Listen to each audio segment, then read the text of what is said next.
C'est quoi le Wydad pour toi? Ce qui m'émeut quand je regarde cette équipe et la philosophie qu'il y a autour de cette équipe et de toutes les personnes qui encouragent cette équipe, c'est cette résilience, cette détermination, cette volonté, cette envie de gagner, cette victoire digne et cette défaite humble également. Même quand on perd, on est humble. J'ai l'impression que c'est un peu tout ce que tu m'as raconté, c'est l'histoire de ta vie. Le matériel, bien sûr, nous entoure, il est important, on court derrière, mais je trouve que l'immatériel est puissant. L'immatériel est très puissant Ce n'est pas quantifiable. et ce n'est pas quantifiable. Je te sens un peu émotionnel. Oui, mais ça va venir à chaque fois. C'est normal, mais c'est... Tu pourras plus couper. Je ne vais pas couper, pourquoi? Parce que, comme le monde de bouche, même quand tu as pleuré, c'était classe. On a des façons de faire, on a des façons d'être malade, on a des façons de ressentir les choses. Et il y en a qui vont rester souriants jusqu'au bout parce qu'ils prennent sur eux et parce qu'ils ont envie de servir à l'autre le meilleur. Vous savez, venir grincheux et parler à quelqu'un, tout le monde peut le faire. Mais apporter un sourire, apporter un regard, parce qu'il y a des choses qui ne... La brillance des yeux ne ment pas. Parce que ce qui construit la femme ou l'homme, ça n'est pas toujours son savoir. Parce que le savoir, aujourd'hui, on l'a partout. C'est la gravure qu'on va vivre à travers des personnes, de bons graveurs, dans notre esprit, qui vont traverser le temps, l'histoire, et vont laisser en nous une empreinte indélébile. كاد المعلم أن يكون رسولا. Alors, juste pour un petit préambule, l'émission s'appelle Parle que je te vois. Parle que je te vois, c'est un podcast dans lequel j'invite des personnes qui inspirent par leur parcours, par leur histoire, par leur géographie. Et c'est une phrase que j'emprunte à Socrate. Socrate croyait que les mots révélaient l'âme. Il pensait qu'à travers les mots, la voix, les silences même, on pouvait révéler une personne dans toute sa profondeur. Et puis, il parle de voix, et tu es une voix que tout le monde connaît. D'ailleurs, j'ai été touché par quelque chose, par nos échanges déjà, par une élégance interne et externe, mais aussi une élégance dans la manière avec laquelle tu choisis les mots, tu communiques. Ça me touche beaucoup parce que je trouve que l'éloquence, c'est un don de soi, c'est une générosité vers l'autre. Et pour moi, ça définit ce parle que je te vois. Je t'ai vu à travers la manière avec laquelle tu as communiqué avec moi, et Dieu sait que l'amitié se nourrit de communication. C'est un vrai plaisir que de t'avoir, d'avoir ce sourire, ce charisme, tabarakallah alik. Je t'ai vu, je t'ai entreaperçu, je t'ai entendu. Je ne sais pas si je dois te présenter. Tout le monde te connaît. Mais pour celles et ceux qui ne connaîtraient pas, c'est Talal Shekil, c'est ça? Est-ce que tu pourrais dire, non pas qui tu es, parce que ce serait te présenter d'une manière un petit peu commune, et j'ai envie de singulariser la chose, c'est qui es-tu vraiment? Merci pour cette longue introduction et séduisante introduction. J'apprends sur moi grâce à ces qualificatifs. Et il est vrai que j'ai été séduit par la même chose lorsque on a échangé, lorsque j'ai vu l'homme sage que tu es, j'ai vu l'homme précis, l'homme concis aussi, mais également investi, mais aussi constant dans ce qu'il disait. J'ai suivi quelques interviews et c'est ce qui m'a quand même permis de venir ici et puis de te solliciter dans l'échange et aussi d'accepter aussi l'invitation avec beaucoup de plaisir. Donc merci pour cette générosité du cœur, du mot et également du regard.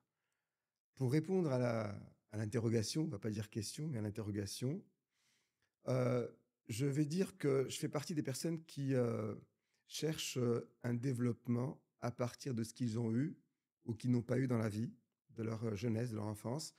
On a été éduqués dans des familles, effectivement, avec une éducation qui était relativement stricte à l'époque des années 80, avec des parents à cheval sur les principes, sur les valeurs, sur l'éthique que le Maroc défendait à l'époque. On parle beaucoup du Maroc d'antan. Et c'était un Maroc qui avait le mot, il avait la phrase, il avait une darija qui était agréable, il avait des classes sociales qui s'estompaient, qui s'effaçaient, qui n'étaient pas aussi tracées qu'aujourd'hui. Le matériel n'était pas aussi prononcé. Et c'est ce qui faisait cette moulure un peu populaire et qui nous a donné de la force parce qu'on a puisé aussi bien des classes populaires, des classes moyennes que des classes qui étaient relativement aisées sans dire riches. Riche étant un mot qui me semble impropre. Et donc à travers cela, j'ai réussi à travers l'éducation que m'a donnée mes écoles, que m'ont donné mes écoles, notamment l'école française, il faut le dire. Je suis parfaitement marocain, profondément marocain, de culture marocaine et de savoir français. Il faut bien le dire aussi pour qu'on comprenne aussi ces enfants de la mission qu'on a souvent stigmatisés et qui aujourd'hui sont un apport parce qu'ils sont un vrai attachement entre les racines marocaines nationales, religieuses, musulmanes, mais aussi parfois amazighes également, et surtout cette culture d'ouverture occidentale qui, grâce à elle, bien sûr, aujourd'hui, nous sommes ce que nous sommes. On a puisé de nos forces, on a utilisé, on est tombé, on s'est relevé, on a dégusté le bon, le moins bon. Et aujourd'hui, je pense que l'humain, l'homme, en tout cas avec un grand H, se construit à travers cet exercice-là. Il se façonne à travers ces moments et il s'écrit à travers ces lignes. Ah, c'est génial. Je préfère une histoire comme ça plutôt que de se présenter, j'appelle ça de façon CV, un petit peu ChatGPT factuel. J'ai fait telle et telle chose, j'ai fait telles études. Je sais que tu es professeur, tu enseignes les sciences économiques, sociales, c'est ça, Oui, politiques et oui. tout ça. Alors, le cursus professionnel, il est varié, hein, je peux le dire rapidement. Alors, d'abord, j'ai suivi des études de fiscalité, hein. Fiscalité. J'ai un diplôme qui a été obtenu à l'École nationale d'administration à Rabat. C'est un peu l'équivalent de l'ENA à Paris. Et c'est Tabarnak une alik. école qu'on a dû faire des pas et les mains et les pieds pardon, pour y accéder, parce que c'est l'élite en fait des fonctionnaires marocains à l'époque qui étaient sélectionnés. Je tiens à dire d'ailleurs que j'ai vu, parce que j'ai un petit peu espionné ton parcours, j'ai vu que le mot détermination, c'est quelque chose de très important pour toi. Est-ce que tu peux le mêler justement à ce que tu es en train de dire? Oui, tout à fait. Il fallait que j'intègre cette école-là. Alors, nous étions 60 000 hein, au niveau du concours. 60 000. J'ai vu, c'était tout Rabat qui était mobilisé un mois d'août 1990, juste avant l'invasion de l'Irak par le Koweït, Oui, guerre du Golfe. Ça oui, va oui. se faire un petit Une ambiance assez un spéciale, problème oui. politique. Et effectivement, nous étions 60 000. Et je suis content d'une chose, c'est que quand j'ai reçu ma bourse, j'avais le numéro 17. Et Vous étiez combien de sélectionnés? 60 000 pour passer le concours national Et sur combien tout le ont été Maroc. sélectionnés? 120. 120 Marocains et 30 étrangers. Et, Quelle satisfaction. et j'avais le numéro 17. Et Attends, on va oui, s'arrêter attends, quand bon, pas même, qu'on passe. je viens d'entendre quelque chose d'extraordinaire. Tabarakallah alik. Tabarakallah alik. Oui. Le but, c'est d'inspirer. Et, tu es une source d'inspiration. Tabarakallah alik. C'est quoi le sentiment? Je vais m'arrêter juste un petit peu Bien là et sûr, puis après, bien sûr. on va continuer évidemment. C'est quoi ce sentiment d'être 60 000 et pour finir 120 dans cette promotion? C'est quoi cette émotion que tu as à ce moment-là? Tu vois un nom à un moment donné, c'est ça, un nom qui est accroché sur, c'est ça? Oui, tout à fait. Mais j'ai vécu la même chose, je le dirai après. Ouais. Mais vas-y, raconte-nous ce moment où tu regardes et que tu vois que tu es sélectionné. Comment c'est? Alors, en fait, il y a une chose importante, c'est que je n'avais pas le choix. Je n'avais pas le Tu n'avais choix pas le choix. et il fallait absolument que j'intègre cette école. Parce qu'à l'époque, après le baccalauréat, beaucoup de mes amis ont quitté le Maroc pour aller à l'étranger. Et en raison de situations familiales, je ne pouvais pas me déplacer à l'étranger. Donc, il fallait absolument que je décroche une école marocaine. Et puis Tu ensuite, peux nous dire un petit euh, peu? On ne va pas digresser, hein. C'est quoi ces petits problèmes familiaux? ah non, non, pas de problème, c'est uniquement les questions de moyens. Nous avons trois enfants, trois garçons. Donc Donc mon père avait les autres. Ah bah oui, il y avait pas assez de steak dans bien le sûr, congélateur. mes parents étaient fonctionnaires, donc il fallait se battre pour l'enseignement. Déjà, j'ai eu la chance d'intégrer l'IOT, donc qui était cher à l'époque. Mmh. Puis il y avait mes frères qui arrivaient, donc je comprenais moi-même que j'avais cette responsabilité que d'écourter le lien financier. Donc c'est pas une excuse que de ne pas avoir les moyens. Ah, pas du tout. Ce n'est pas une Pas du excuse, tout. n'est-ce pas? Pas du Il y a tout. d'autres moyens à aller chercher à l'intérieur de soi, n'est-ce Ça pas? vous donne une rage, ça vous donne une détermination, Ça t'a ça donné vous la donne. rage. Vous répétez cette phrase, on n'a pas le choix. Parce que parfois dans la vie, on n'a pas le choix. Je vais t'embêter un petit peu et on va continuer. J'ai remarqué, c'est un truc de développement personnel, chez toi et sans jugement de valeur. Tu es mon invité, je te mettrai en valeur de A à Z jusqu'à la fin, et même après, si tu veux. C'est que tu généralises. Si tu étais en séance avec moi, j'aurais dit, tu dis on ou tu dis vous. Mais ça ne veut pas dire que c'est prétentieux, absolument pas. Mais c'est une façon de généraliser, en fait, de ne pas mettre le zoom sur soi, comme Mhm. si Ouais, on met. Est-ce que tu pourrais parler de toi, du jeu? d'accord, le jeu. C'est comme si, voilà, je vais enlever un petit peu c'est comme si c'était une stratégie de masquage et de camouflage. Alors, je vais te le dire comme tu me l'as dit. Le moi, je, j'aime pas. Les gens qui se présentent moi, je, ça m'agace et je pars au bout de 5 minutes. Mais bon, je le ferai pour, Ce n'est parce qu'on a mis les parenthèses. absolument. Effectivement, je devais absolument réussir, hein. C'était une condition qui était non négociable. Parce que mon père m'avait dit effectivement, attention, les CET, ça coûte très cher. Et il y a tes frères qui arrivent et il faut qu'on soit effectivement capable de gérer la suite. Tu Et avais la donc, pression? oui, une petite pression. Mon Comment père, c'était? écoutez, c'est une pression favorable, Ah, honnêtement. il y a une C'est une pression pression très favorable, j'en parlerai aussi. Et mon père, Allah yarhamou, bien sûr, Allah yarhamou salim. il parlait pas beaucoup. Ouais. Il me disait 2 mots et c'était suffisant. Et donc, j'ai été à Rabat pour passer le concours. Le train s'était arrêté à Srirat. Panne de train. J'avais un concours à 9 heures du matin. Panne de train, je suis arrivé quand même à 6 heures du matin. Et donc, j'avais un battement de 2 heures. Et je me suis dit, oulala, la chance ne sourit pas, c'est pas bon. Et donc, j'ai quand même continué à espérer. Le train a redémarré 1 heure après. Et j'étais prêt pour l'examen. Je l'ai passé. Et donc, il fallait que je réussisse. Et je me souviens, ça fait maintenant presque 30 ans, presque 33 ans presque. Le sujet, c'était le L'âge du développement Christ. ah oui, voilà. C'était le sujet, c'était le développement durable à l'époque déjà. Et comme je venais d'un baccalauréat ES, donc plein de connaissances, Mmh. j'ai dû écrire, je crois, 8 doubles feuilles.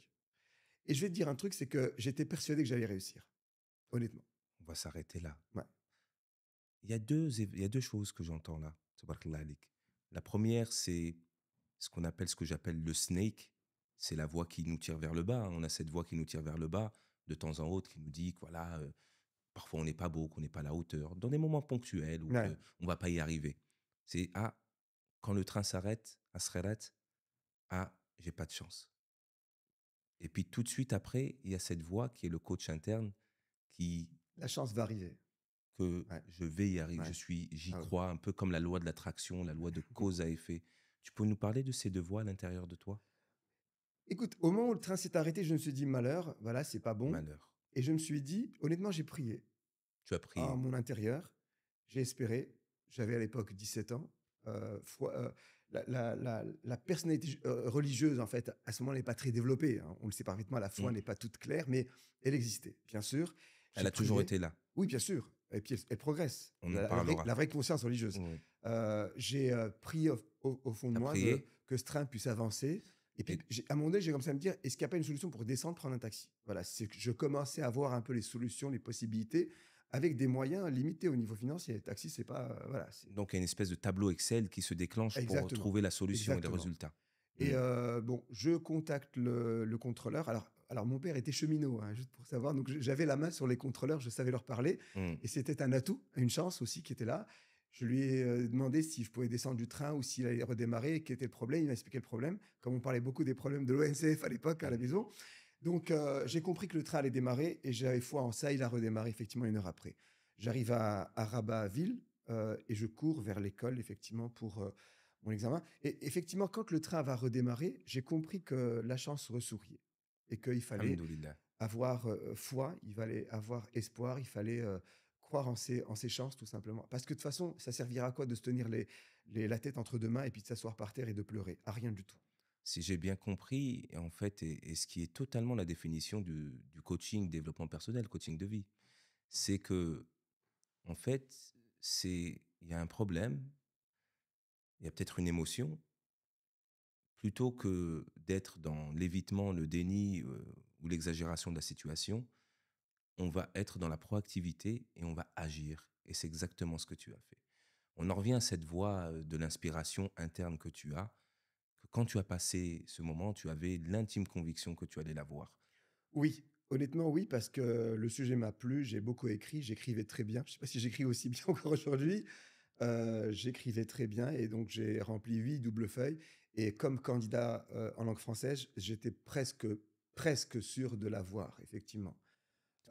Quelques semaines après, on nous envoie un courrier. À l'époque, c'était les lettres avec des Oui, timbres moi aussi. que j'ai ouvert tout seul dans la salle de bain, tellement j'avais C'est quoi peur. Ah, tu avais Ah peur? oui, Comment ça se traduisait cette peur à l'intérieur de toi?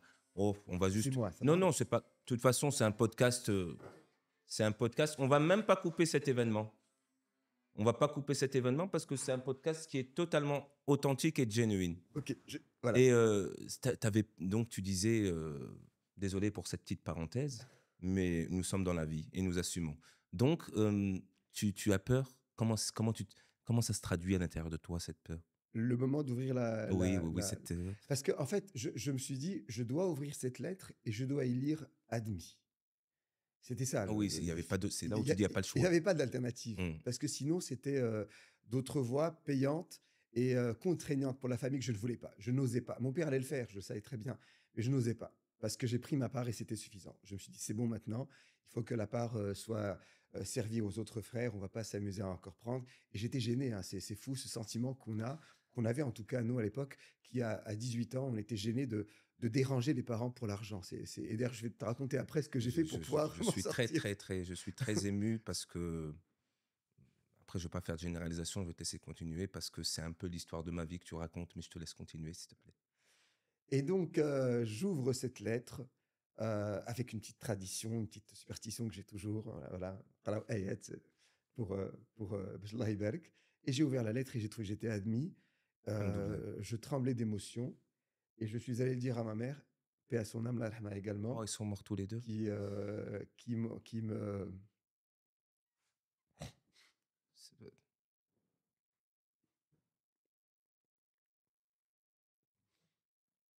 il y a dans l'intelligence émotionnelle, il y a 4 façons de gérer l'émotion et la première des choses à faire c'est de l'accepter, ce qu'il arrive. C'est-à-dire les larmes, la tristesse, tu sais pourquoi elle est là? La tristesse, elle est là juste pour extérioriser la mmh. douleur qui est à l'intérieur. Je sais cette émotion d'avoir perdu ses parents. Je Et la donc je continue. Alors ma mère était toujours derrière moi dans tout ce que je faisais, hein. C'est toujours, pour apprendre les leçons, pour être là derrière effectivement et c'est vrai qu'on a eu après des moments qu'on a partagés pour parler de ça et pour la remercier aussi. Heureusement, j'ai eu le temps de la remercier et donc je suis allé le lui annoncer. Elle était contente évidemment parce que voilà, je faisais un pas important. Mon père toujours, très calme, trouvait ça normal, bien stoïque. sûr. Et donc l'aventure a commencé pour aller chercher, l'installation à Rabat et toutes les conditions bien sûr, sur Rabat. C'est aussi une autre histoire parce que, je vais aller à Rabat, je vais, trouver des moyens pour pouvoir loger rapidement auprès de certains amis et je vais frapper aux portes du lycée Descartes pour un poste de surveillant d'externat.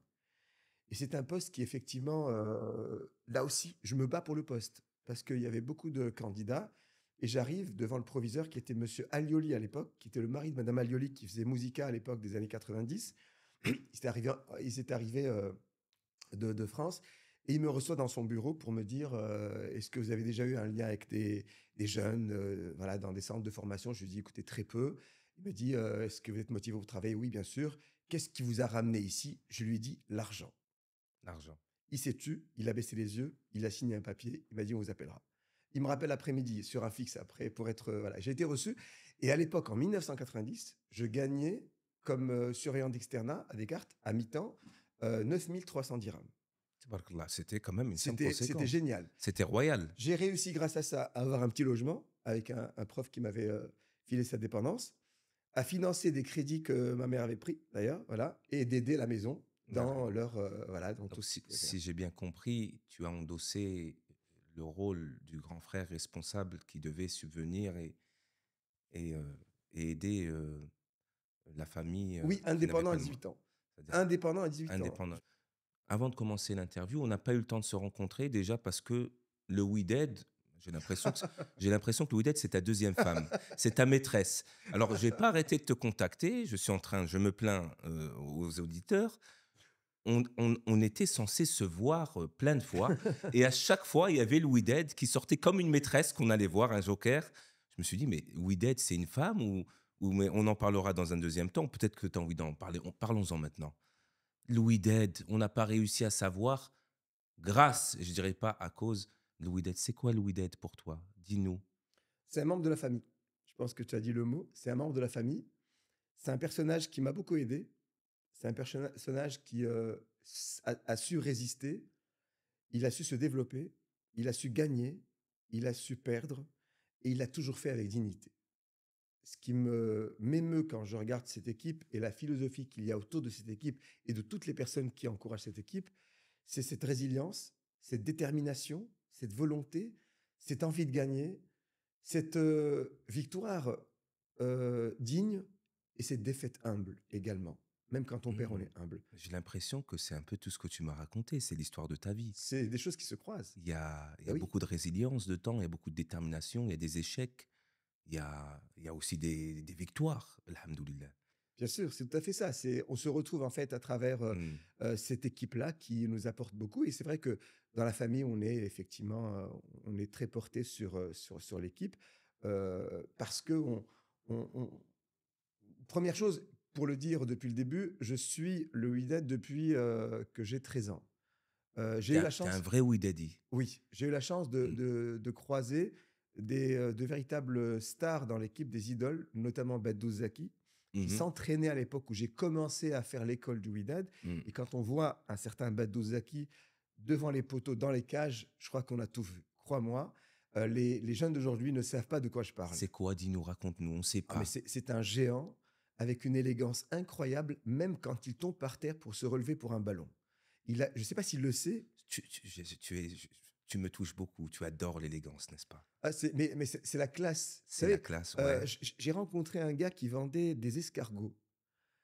Il le faisait tellement avec envie, avec classe, avec élégance, avec, finesse, qu'on a envie d'en manger tout le temps, on passe chez lui parce qu'il vous parle, il vous raconte des choses, il a ce geste, il a ce même quand il passe un coup de chiffon, c'est élégant Mais et on croise des médecins qui sont infects. absolument. Parce qu'ils savent pas vous parler, parce qu'ils vous vendent, la maladie comme si c'était, un produit qui était en chaîne. On vous vend des choses.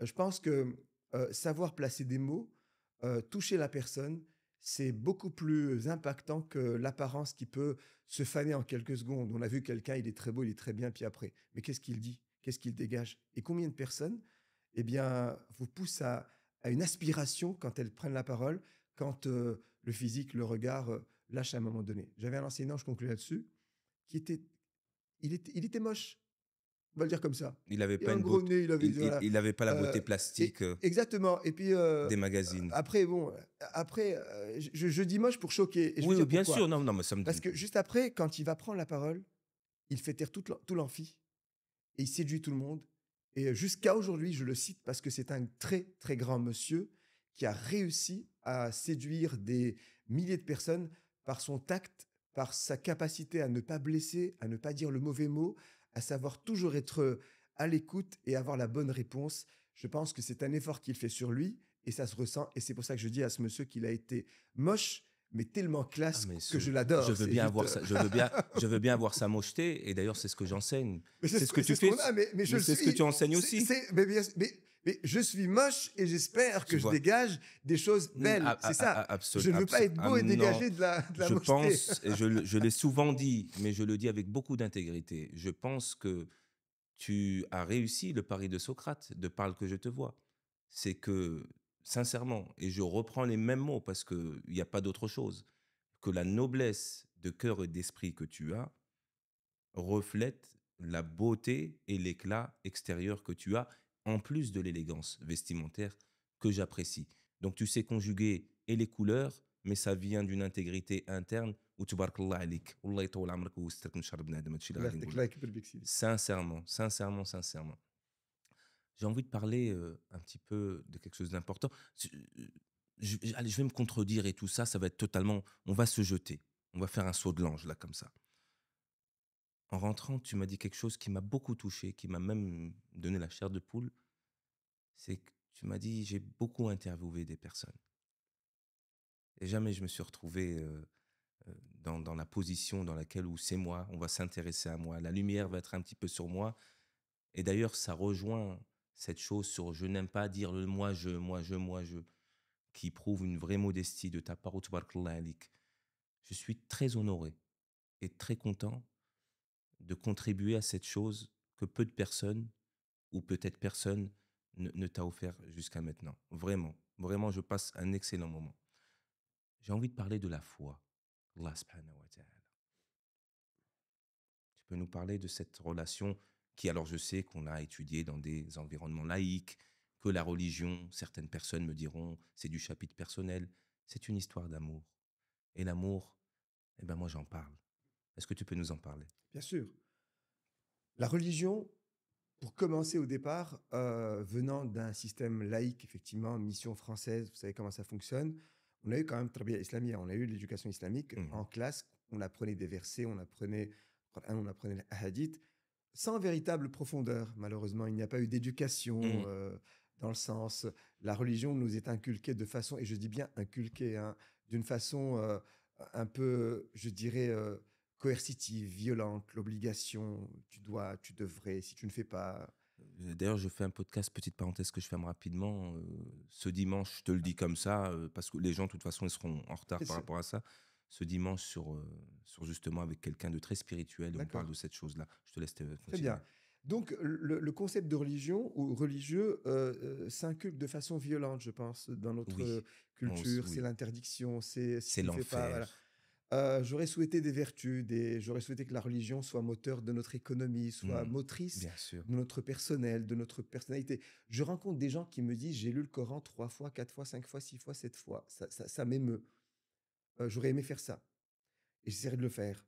Et je ne retrouve pas auprès de ces personnes la l'aisance qu'elles devraient avoir, le Hmm. bouclier qu'elles devraient avoir. Où est-ce qu'il est passé le bouclier? Hmm. Pourquoi elles n'ont pas été capables de prendre le bouclier qu'est le Coran quand même et de s'en servir? Peut-être qu'elles n'ont pas su s'en servir.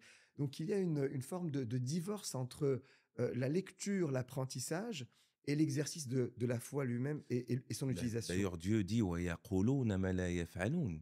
Ils disent ce qu'ils ne font pas, ce qui justifie, démontre un manque de congruence, hein, d'intégrité entre une dissonance cognitive, et je ne vais pas faire de redondance, mais je vais expliquer pour les gens qui ne savent pas, sans prétention aucune du bidon iftikhar, à savoir que ce que l'on pense et ce que l'on fait euh, est diamétralement opposé. Je te laisse continuer. Oui. Alors après, va venir, bien sûr, à la maison, comme dans tous les foyers marocains, la religion est principale, mais sans plus. Je veux dire, on n'a pas non plus de. Ce n'est pas une situation d'une grande rigueur, j'allais dire, donc on est libre de sa pratique. Et vient, c'est pour ça que j'en parlais tout à l'heure, la conscience religieuse, qui à l'âge de 18, 19, 20, va être très puissante. Comment tu peux nous raconter ce moment de rendez-vous? C'est un moment où, avec un ami que je salue, qui est aux États-Unis aujourd'hui, Mhm. euh, durant un été, mois d'août, on passait beaucoup de temps dans la voiture à discuter jusqu'à le Fajr. Et on allait prier le Fajr directement avant d'aller se coucher, puisqu'on était en mois d'août, on n'avait pas cours. Et donc, on allait à la mosquée et je passais du temps à la mosquée.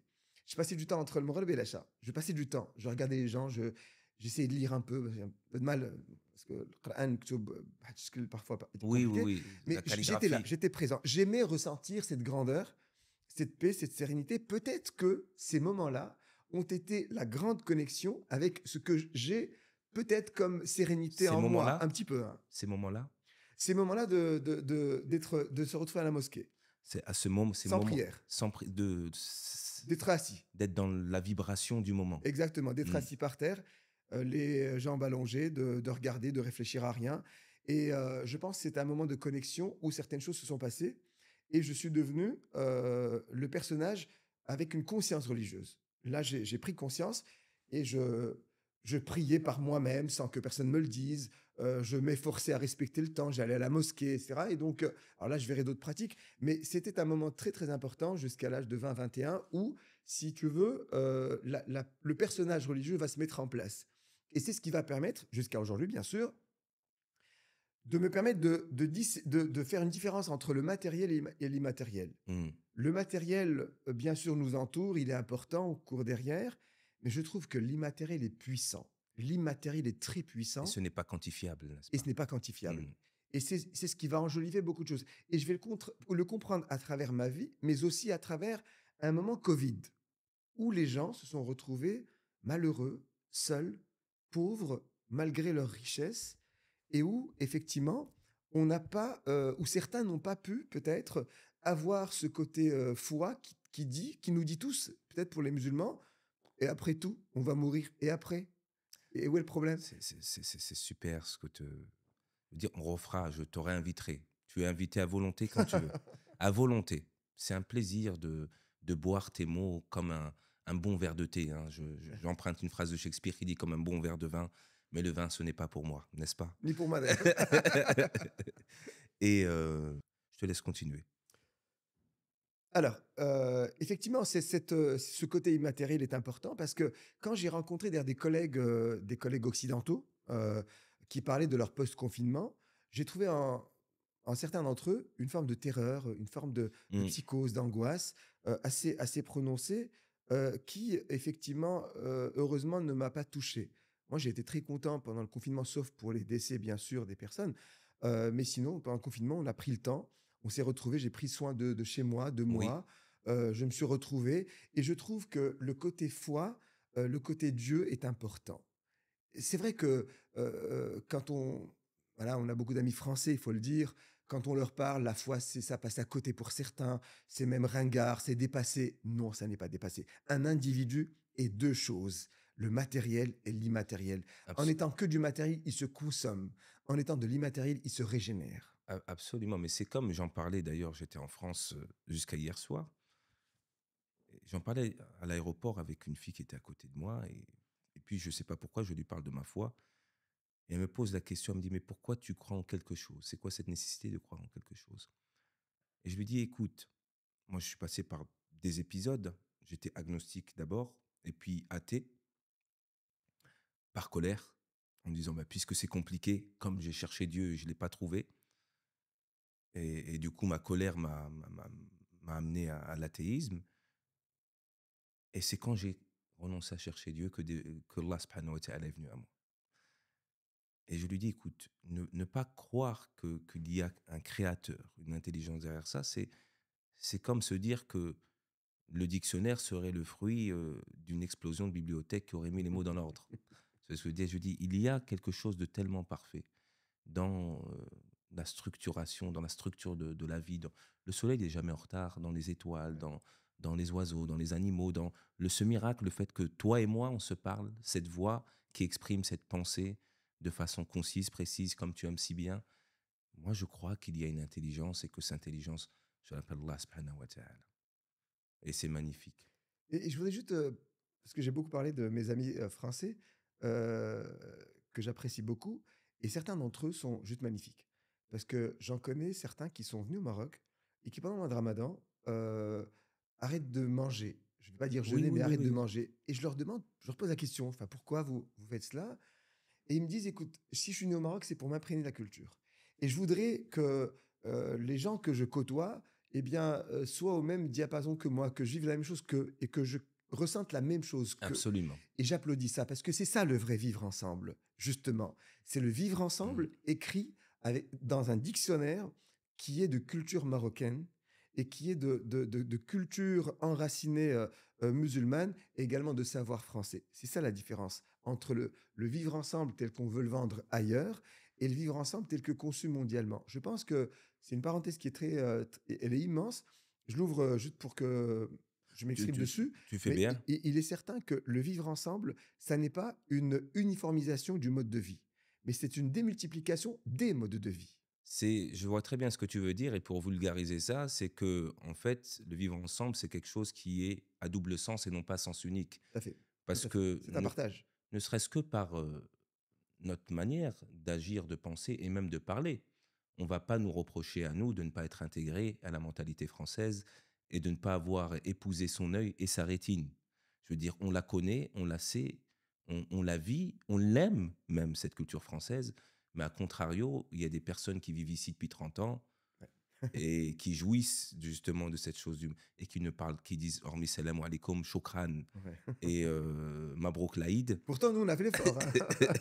malgré, voilà, et malgré cela, ben, ils ne parlent pas, ils ne s'intègrent pas, comme dirait, j'emprunte une phrase que j'ai entendue chez quelqu'un que je n'apprécie pas beaucoup, mais je ne citerai pas, à Rome, on se comporte comme les Romains. Tout à fait. Ceci dit, il y a, et je voudrais aussi inciter dessus, il y a beaucoup de Marocains en moi et énormément d'Africains aussi en moi. Et j'insiste à le dire parce que le Maroc, le Marocain m'a beaucoup appris. Le Ah vivre oui, marocain oui, m'a oui, beaucoup appris. oui, Dans les liens, dans la bien générosité, sûr, dans l'émotion, l'hospitalité, dans mm, l'authenticité, dans le qana'a, la solidarité. la solidarité, exactement. La dignité. Ah tout à oui, fait ah oui. vrai, tout à fait. J'aime voir les gens quand je vais à la campagne, j'aime entendre au loin les gens chanter et ces gens-là n'ont rien, ils n'ont même pas un repas le soir et ils chantent en Mmh. journée, vous vous rendez compte? Ils chantent en journée, il est heureux d'être là, d'être vivant, de marcher et le soir, on n'est même pas sûr qu'il a un repas. Quand on va en ville et on trouve que des gens ont quasiment tout et ils sont grincheux à longueur de journée. Ils ont le Je cœur pen pauvre, enfin, Voilà, c'est-à-dire c'est ils un peu ont triste. c'est un peu oui. Mais je trouve que le Maroc m'a beaucoup apporté. Il m'a apporté cette révolte, cette sagesse en même temps, ce tout mélangé. Même si je n'aime pas le mot, cette schizophrénie dont on nous qualifie, Oui, oui, qui oui, est en nous c'est une et schizophrénie, et bien on est sûr. capable, nous, Marocains, d'être bons partout, quel que soit le pays. Tu m'amènes à un épi moi j'ai détesté, le Maroc pendant des années. D'accord. Je venais, en vacances ici pour, 2 mois, je partais au bout de 2 semaines. Je n'arrivais qu'à voir le dark Ouais, side du Maroc. Je n'arrivais pas à déconnecter, d'autant plus que j'avais pris l'habitude, bon, je suis parti, j'ai vécu au Maroc entre 8 et 15 ans, mais après de France. 15 à 30, Ouais, j'étais donc donc mon c'est la ado période de changement voilà, aussi. c'est une Ouais. période, c'est là où je me suis constitué, c'est là où j'ai étudié et cetera. Mais jusqu'au jour où je viens et tout ça me paraît, Et c'est l'âge aussi, hein? l'âge, l'écume des vagues et je commence à voir le bon côté des Marocains. Ouais, Quand tu es malade, ouais. on vient te voir. Quand quelqu'un meurt. Au Maroc, il y a pas quelqu'un qui pourrit chez lui pendant une semaine parce qu'il sort pas pendant 24 heures, on commence à s'inquiéter pour lui. Exact, Mais Shnash, Lioum, il est où? exact. Tu vois? Donc Ouais. il y a Ça a du bon. il y a des Tbergui qui me dérangeaient, il a aussi, le Tbergui marocain, Ouais. ses atouts. Il a ses Mmh. atouts dans le sens où tout le monde est au courant de tout le monde et tout le monde est solidaire avec tout le monde. Donc l'amour du Maroc aujourd'hui, je ne peux plus, je ne peux pas être ailleurs. Je ne peux pas être ailleurs qu'ici. Hem, est-ce que tu peux nous raconter le moment je sais que tu as perdu, tes 2 parents, Allah yarhamhom et on a vu la manifestation et l'émotion que ça a engendré chez toi. Allah yarhamhom wa yassi Ya alayhom. Rabbi. Est-ce que tu peux nous parler du moment le plus douloureux de ta vie? J'appelle ça le malheur privé. J'ai envie que peut-être que tu donnes dans ce podcast, non pas pour mettre de l'émotion en pâture aux gens qui vont regarder, pas du tout. Mais, je pense que ça me ferait du bien, ça te ferait du bien à toi. Puis si tu veux me poser d'ailleurs, si tu veux me poser à la fin, je finis toujours par dire: «Posez-moi une question». Si tu veux la poser anytime cette question, n'importe laquelle, je te répondrai avec le plus de sincérité possible. C'est ce que je fais en séance. Comme je pose des questions très intimes, je leur dis: «Bah, écoutez, vous avez le droit aussi de me poser une question très intime et j'y répondrai». Non pas pour faire ma thérapie, mais pour dire: «Ce n'est pas à sens unique. Je suis prêt à te donner ce que tu me Ouais. donnes». Mmh. Le moment le plus difficile, Le plus difficile de ta vie, ouais. Tu peux prendre hem, ton temps, hein, y a pas de je pense que chercher un point pour dire que c'est le moment le plus difficile, c'est un peu réducteur. oui. Il y a un environnement qui est difficile. C'est quand on apprend que ses parents, en tout cas pour moi, allez, j'évite le «on» parce que j'avais dit le «on» tout à l'heure. Tu as retenu la leçon, c'est bien. Effectivement, c'est quand j'ai appris, je vais commencer par ma mère, qui, est décédée en premier. C'est quand j'ai appris qu'elle était, malade et que, sa maladie n'allait pas faire marche arrière. En fait, c'est très simple, je pense que beaucoup de mes amis le savent. Ma mère ne se déplaçait plus pendant, de longues années parce qu'elle avait des problèmes de genoux, comme beaucoup de dames marocaines, malheureusement et puis donc, elle ne se déplaçait plus et on voit toute la conséquence de cela et donc un jour, je découvre que, ses jambes, en plus du fait qu'elle soit immobile et s'étaient infectées et donc là, j'ai compris à ce moment-là que, c'était un non-retour, en fait et ce non-retour m'a poussé à me poser l'une des plus mauvaises questions qu'un individu peut se poser. Tes parents vont mourir Mmh. et donc je commence à l'intégrer. Bien sûr, je suis venu la voir, j'ai même habité à 500 mètres de chez elle, juste pour que tu vois un peu le donc c'était pratique de pouvoir la voir tous les jours et je voyais la dame diminuer jour après jour.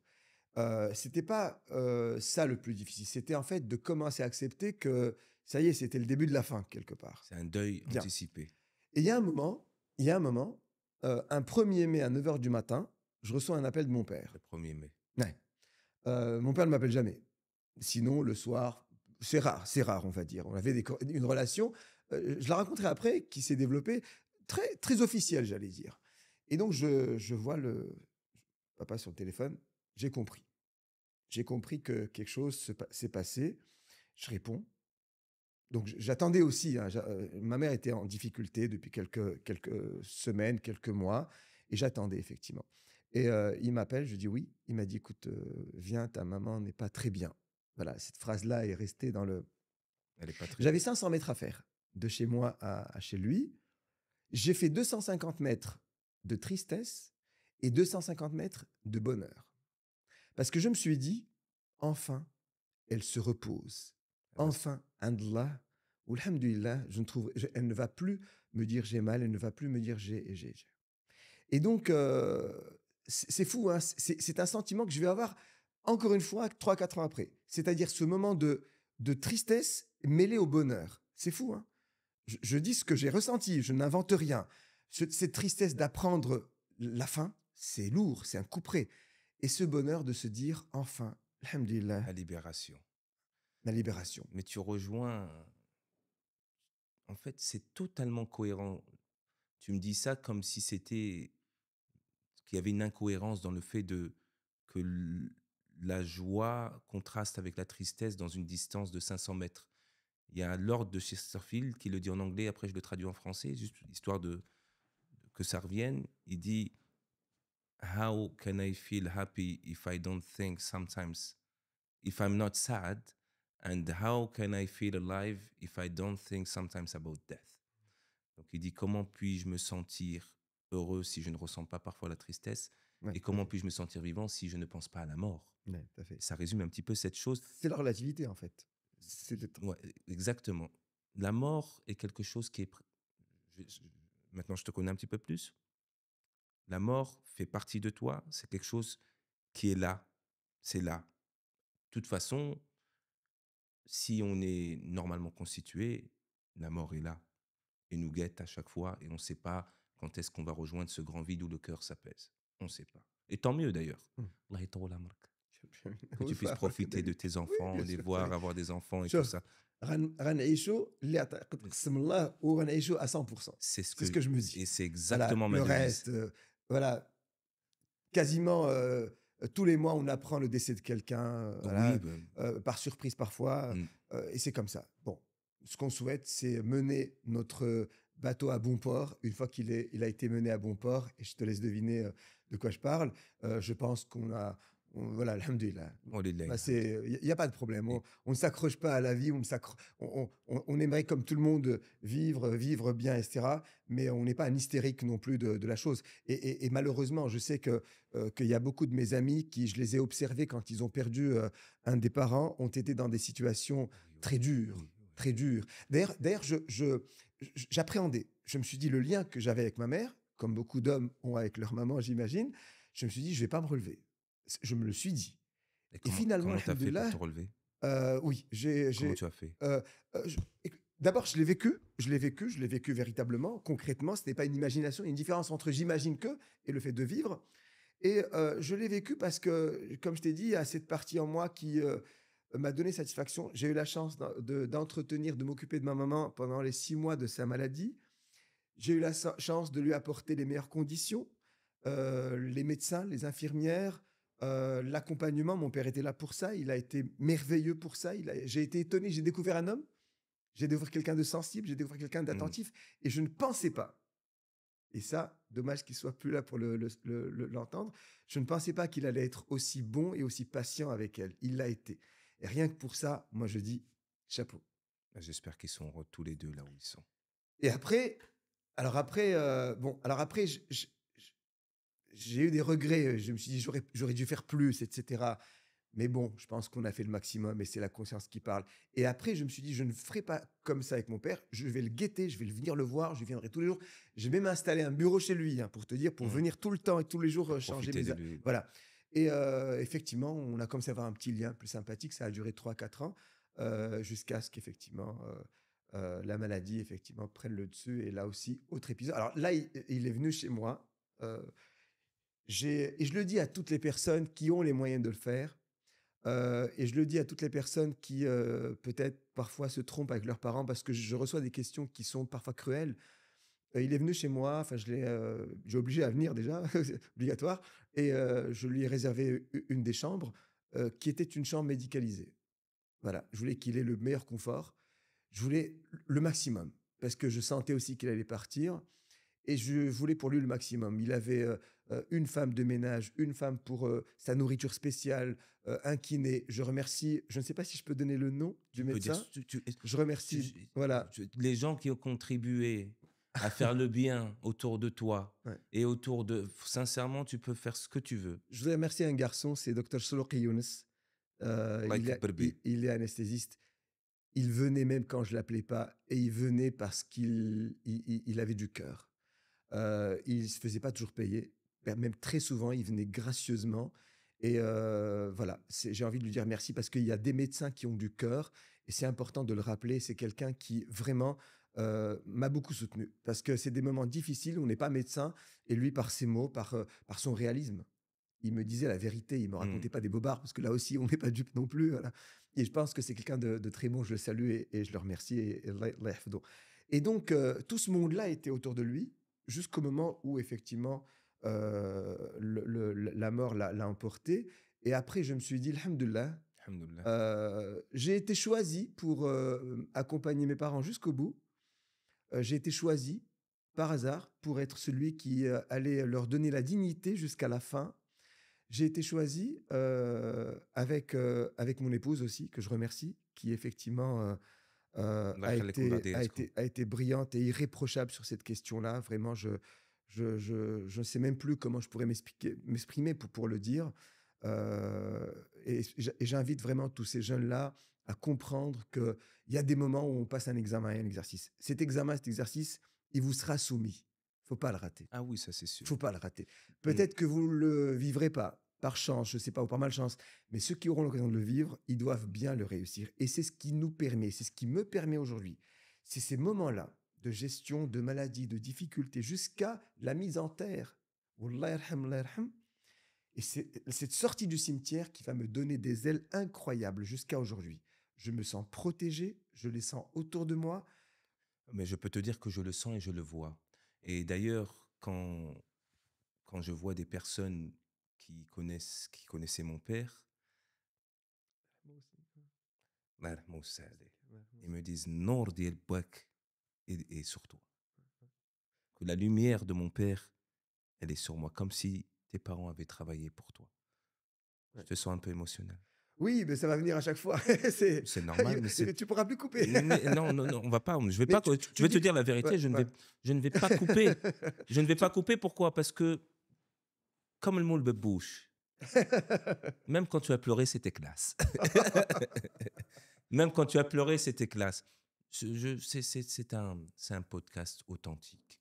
Et il n'y a pas plus grand bonheur que d'être véritablement soi-même et de raconter émotionnellement, intellectuellement qui on est. Il y a ma kedbenash. Tu as dit un mot, c'est Nour.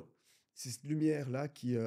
c'est vrai. D'ailleurs, quand je t'ai vu, moi, sur le podcast, le premier, j'ai vu quelque chose. Voilà, ce qu'on peut appeler Nour, une lumière qu'on ne voit pas au visage d'autres personnes. On ne le voit pas. Et c'est fou, c'est magique. Et ce Nour-là, il est juste sensationnel. Et je pense que c'est ce qui donne le sourire, c'est ce qui donne l'éclat, c'est ce qui donne la force, c'est ce qui fait la différence, je crois, entre les gens. Parce que on a tous mal de la même façon. On a tous, comme dirait Brel, hein, je voudrais le citer aussi, on a tous mal aux dents de la même façon, on a tous mal de la même façon, on a tous peur de la même façon. Mal aux dents. Oui, c'est ce qu'il dit dans Oui, un de non, ses podcasts aussi, à Knock-le-Zout, en 63. Mais on a des façons de faire, on a des façons d'être malade, on a des façons de ressentir les choses. Et il y en a qui vont rester souriants jusqu'au bout parce qu'ils prennent sur eux et parce qu'ils ont envie de servir à l'autre le meilleur. Vous savez, venir grincheux et parler à quelqu'un, tout le monde peut le faire. Mais apporter un sourire, apporter un regard, et parce qu'il y a des choses la brillance des yeux ne ment pas. On ne l'invente pas, on ne l'achète pas. Elle est en nous, parce qu'en nous va s'opérer une réaction chimique de l'intérieur pour faire sortir cette brillance des yeux. Voilà, c'est comme ça. Et c'est pour ça que je te dis, j'ai réussi à avoir ça. Voilà, pour l'instant, je l'ai. J'essaie de le transmettre à mes enfants aussi, qui me voient agir. Tu as 2 filles? J'ai 2 filles. D'après mes enquêtes? 2 filles. D'accord. Ya Rabbi, Amin. Je pense que on n'a pas toujours besoin de s'asseoir avec ses enfants pour leur expliquer des choses. Parfois, faire une scène de théâtre, jouer une scène de théâtre, jouer un acte de théâtre est suffisant.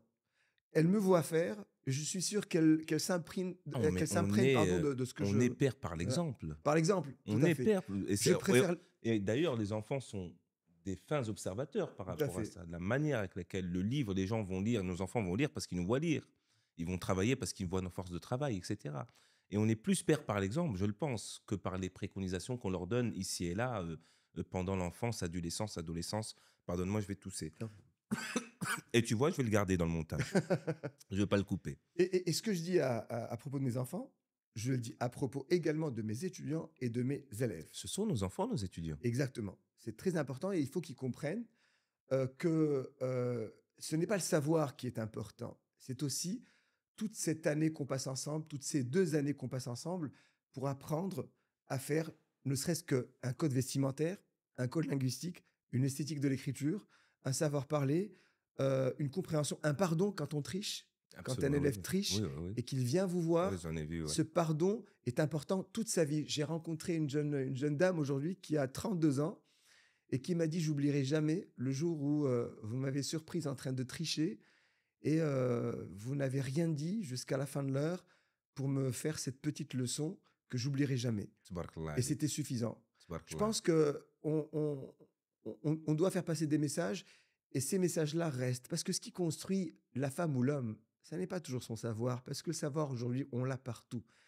C'est la gravure que on va vivre à travers des personnes, de bons graveurs dans notre esprit qui, vont traverser le temps, l'histoire et vont laisser en nous une empreinte indélébile. Comme ces professeurs qu'on a eus, dont j'en ai un, mon professeur d'arabe, Allah yarhamou, c'est Ali, qui m'a donné l'amour de la langue arabe, Tout à fait. moi qui étais francophone et qui Ouais, m'a donné cet amour-là, ou l'anglais, ou le développement personnel, ou la spiritualité, etc., etc. Qu'aide al-muallimu an yakuna rasula. Hein, que le professeur a le statut de prophète quelque part, puisqu'il est il est le serviteur qui va donner la connaissance nécessaire, pas que la connaissance, mais aussi le savoir-être, et surtout le savoir-être plus qu'un savoir-faire, pour que l'élève porte le flambeau de la dignité humaine un peu plus loin. Et ça, une chose en commun que nous partageons encore, et que nous partagerons encore avec ce podcast, parce que ce podcast, tabarakallah alik, tu vas inonder les jeunes à la lampe de ta lumière, et à l'éclat de ta lumière aussi. Alors, j'aimerais aussi que, euh, si tu veux tout de suite me poser une question, de prendre le temps. Si ça vient pas, on peut enchaîner. Mais tiens, d'ailleurs, je vais faire quelque chose que je vais même pas couper en montage encore, c'est que je vais te raconter une anecdote et j'aimerais que tu me donnes ton point de vue, bien sûr. que tu m'éclaires à la lampe de ta lumière là-dessus. Hier, je prends l'avion, je vais pas dire la compagnie, mais bon, la plus connue, et il y a des Noirs, des Sénégalais, essentiellement. Et il y a un Marocain.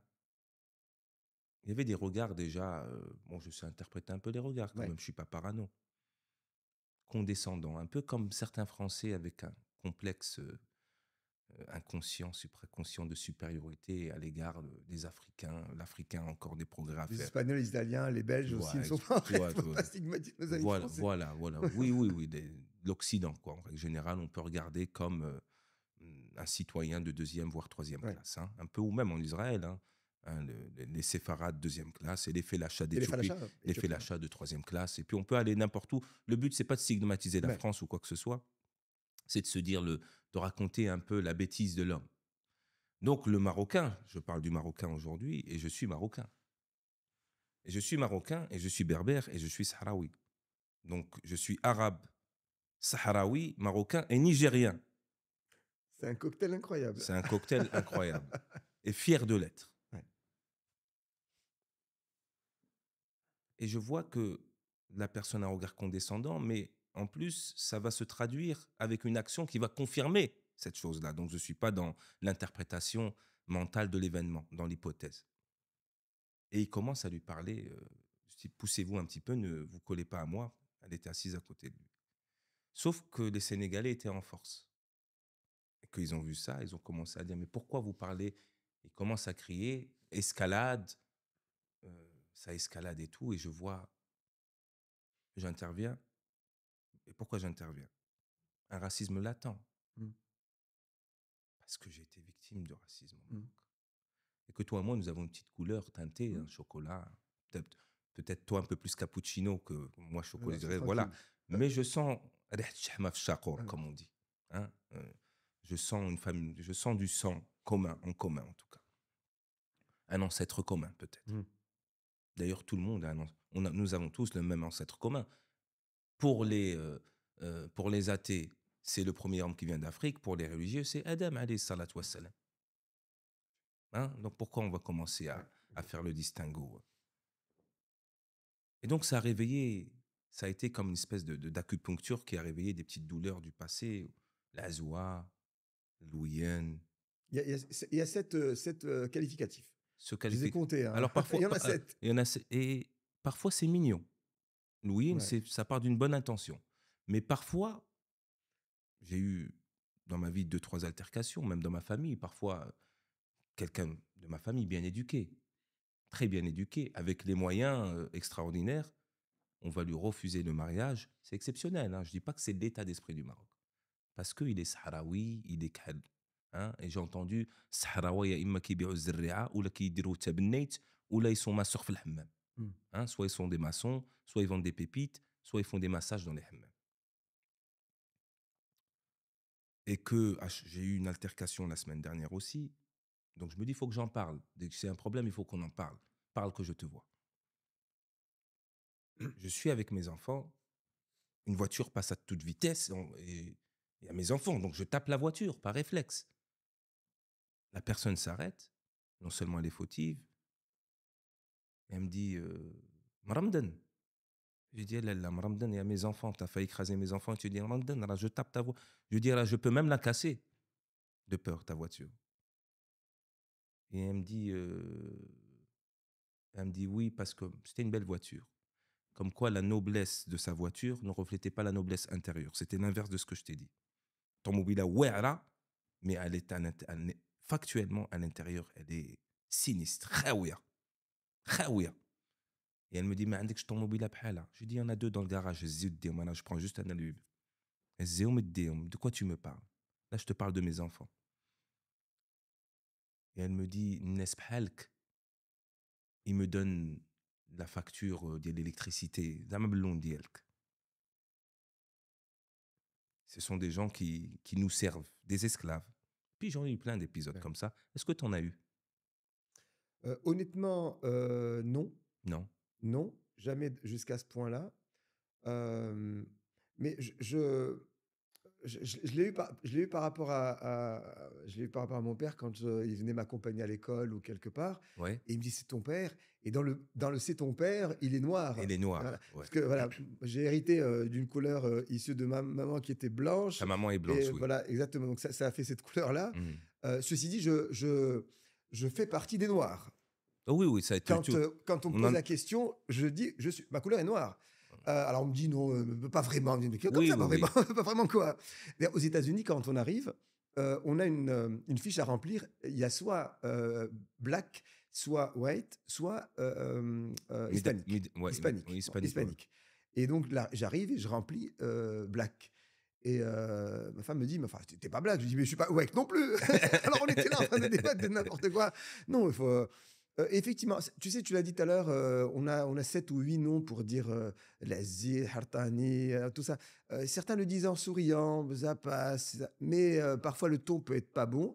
Mais on a au Maroc effectivement Il ce y a un regard qui racisme. est parce que le Maroc du siècle dernier, il y avait des dadas à la maison qui étaient noirs, il y avait le khadem noir. Exactement. Et Des descendants où je vois à chaque fois, j'ai eu cette année 3 altercations ouais, dans lesquelles je suis victime d'ailleurs. C'est-à-dire, ouais, ouais, je manifeste un ouais, désaccord, une injustice.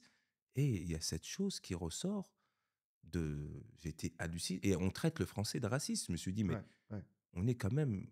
Là, c'est dans notre religion, on nous dit qu'il n'y a pas de différence entre le blanc et le noir, si ce n'est avec le birr wa taqwa. Alors, si tu veux, je vais essayer de répondre à cette question. À mon sens, il y a plusieurs formes de racisme. Aux États-Unis, il y a un racisme viscéral. Ouais. C'est la peau noire qui dérange, jusqu'à la tuer. Ah, bien Les sûr. policiers sont extrêmement durs. Le racisme américain, on a vu ce que ça a donné. Oui, C'était oui. du lynchage, on sait ce que c'est très dur, c'est physique. Oui, laissez-moi En, respirer. en France, il est culturel, I il est can't breathe. dominateur. On dit le noir parce que la France a découvert l'Afrique, donc ce sont des personnes qui sont sous-développées. Le mot sous-développement vient de là d'ailleurs. Exactement. Problème de culture, voilà. Donc on est sur un racisme culturel. Au Maroc, il est social. Oui. Il est social parce que C'est le... Oui, les oui. familles sont blanches et ont le khadm noir. Bon, Ouais. alors attention, justement, grâce à Sa Majesté, les choses ont changé. Parce qu'il s'est rendu en Afrique à plusieurs reprises et il a donné accès à ce qu'on appelle une résidence permanente à plus de 250 000 personnes Bien sûr. habitant au Maroc, vivant au Maroc, pour y séjourner. Donc on a eu quand même une phase moche au départ où il y a eu 2 assassinats, un à Fès et on a jeté un autre Sénégalais noir d'une camionnette, Nos effectivement. frères, en plus, les Sénégalais que j'adore. Exactement, qui sont un peuple merveilleux et qui aiment beaucoup les Bien Marocains. sûr. Et depuis cet incident-là, ça a changé. On a passé un palier et on peut voir à l'ancienne Médina, Bambarak, par exemple, à Casablanca, Oui. des mariages mixtes entre de jeunes C'est- Marocaines c'est et de tout. jeunes Sénégalais. C'est tout. Oui. Mais exactement. Et moi, je trouve que c'est merveilleux. Pourquoi? Parce que moi, je trouve que la morphologie marocaine est très petite. Nous, Marocains, on est petits de taille, Oui. relativement. Les Maghrébins sont petits de taille. Ce mariage avec le subsaharien, malien, sénégalais, va nous apporter de la Ça hauteur. donne, mais de toute façon, on n'a Mais pas bien d'autre sûr, choix. ça va donner des On n'a pas Marocains d'autre choix. demain qui seront grands de taille, tout comme la France a eu des prototypes de Français qui sont mélangés à l'Afrique et ont donné une autre forme de Français. Absolument. C'est une évolution. Absolument. Et c'est là où le racisme n'a plus de sens. Où est la frontière finalement? Je ne vais pas revenir sur l'histoire de l'équipe de France.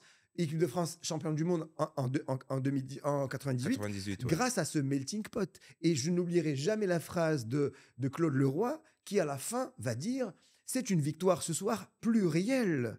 C'est une Oui. victoire plurielle entre Lizarazu, qui est Mm. d'origine espagnole, entre Basque, ouais, Djorkaeff, ouais, ouais, ouais. arménien, entre Oui. Zidane. C'est fantastique jusqu'à aujourd'hui. C'est- Donc, c'est un melting pot qui permet l'évolution des peuples. Euh, je rebondis sur quelque chose qu'on a abordé avant que les caméras enregistrent. Je t'ai dit que j'allais te raconter une anecdote. Je suis en première classe, sans prétention aucune, pour le boulot. Et je suis en première classe pour dire, hein, quand je dis la première classe, tu vas comprendre la raison pour laquelle je mentionne et je précise cette chose-là. De Paris à Bordeaux. Je vais pour le travail. Je vois une personne distinguée. Je lis le journal. De droite, Le Figaro. La personne me regarde bizarrement. Elle me dit, vous lisez un journal de droite? Je dis, madame, je lis les journaux de gauche, de droite, du centre, de diagonale, et je me forge ma propre opinion. Mais c'est pas parce que je lis un journal que j'appartiens à quoi que ce soit. Je n'appartiens à rien. Je suis comme ce train. Je vais d'un point A à un point B. Mais je n'appartiens absolument à rien. Et la discussion, elle me dit qu'elle vient d'Argentine. Ah, intéressant, Argentine, qu'est-ce que vous faites? Anthropologiste, etc., scientifique, à la recherche et tout.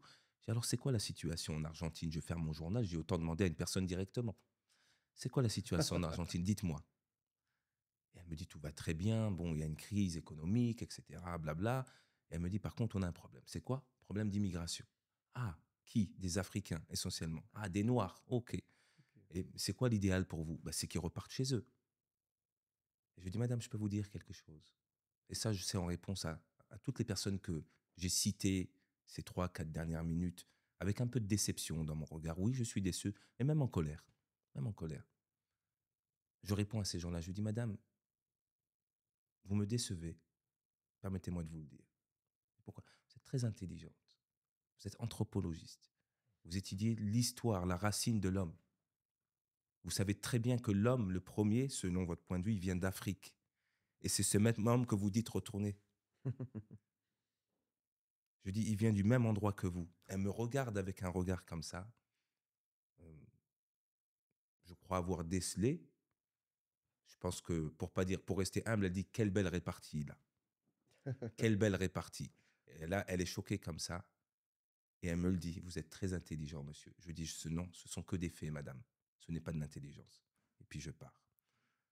À toutes ces personnes qui pensent que quelqu'un est supérieur ou inférieur, la première des choses, c'est qu'en qualité de musulman, je leur dis La farqa bin al-abid wal-aswad illa bil-birri wat-taqwa. C'est avec la noblesse de cœur et d'esprit qu'on juge quelqu'un, comme l'a jugé notre cher ami ici, Talal, en disant Moul bouche, il était classe, et il y a des médecins qui ne le sont pas.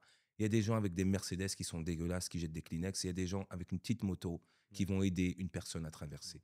Et ça, la classe, ça ne s'achète pas. Je termine là-dessus. Maintenant, tu as le droit de me poser n'importe quelle question, et merci de m'avoir permis de faire mon coup de gueule de podcast que je n'avais pas fait depuis longtemps.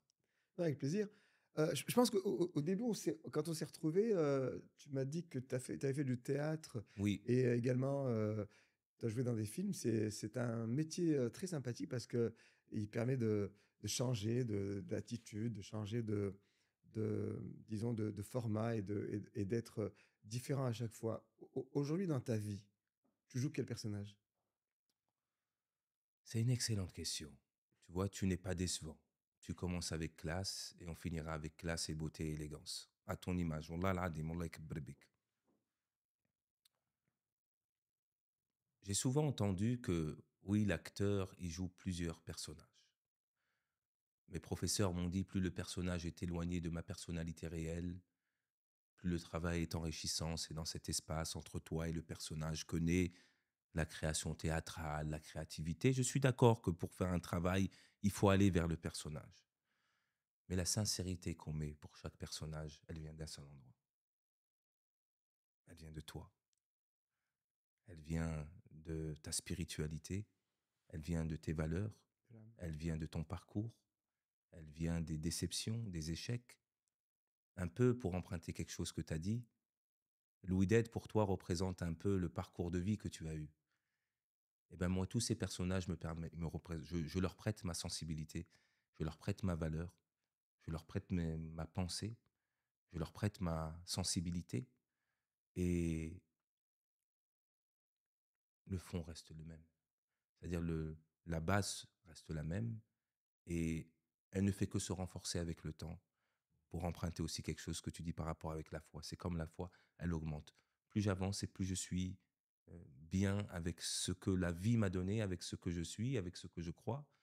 Alors, il se peut que je change d'avis parce qu'une théorie, elle change. On pensait que les choses étaient d'une telle manière et puis finalement, on change d'avis. Mais le fond reste le même.